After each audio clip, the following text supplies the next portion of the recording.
een ding van ons Suid-Afrikaners, ons party altyd lekker, nou my een van Jaco, as ons na sy huis toe gegaan het, dat hy altyd vir my gesê, Rowan, sit aan hy trek, wat ek like van julle wit ouens man, kyk julle party lekker, julle sal 'n song skryf en bedoel wat julle sê, wat julle sê en sê wat julle bedoel, daai like ek, soos byvoorbeeld julle sal skryf, jy en ek, hoor by mekaar, vanaand,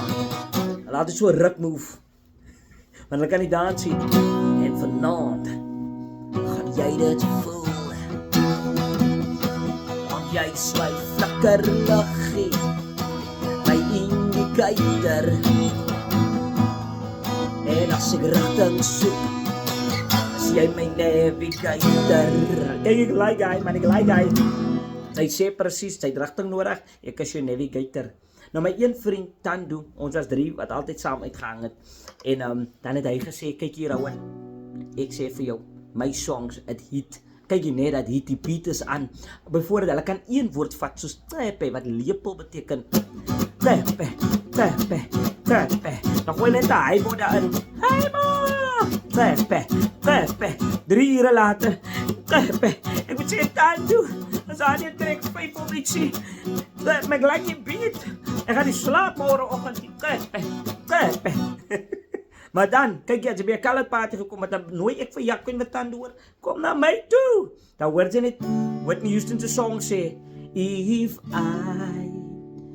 should stay, I would only be in your way,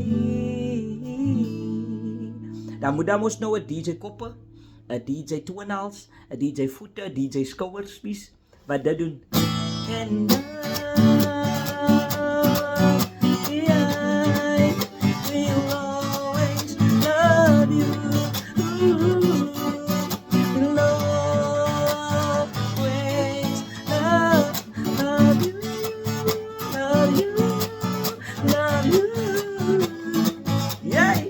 en die ding ruk, en Jaco skree, gooi nog so 2 Rowan, we'll always love you, daar is maar net die kwijting van Suid-Afrikaners, ons is 'n mengelmoes, so dis hoekom ek so lekker kan, ons het 'n lekker land, ek kan lekker wegkom hier by my mense man, julle is oulik man, ek like julle, Suid-Afrikaners, I love you.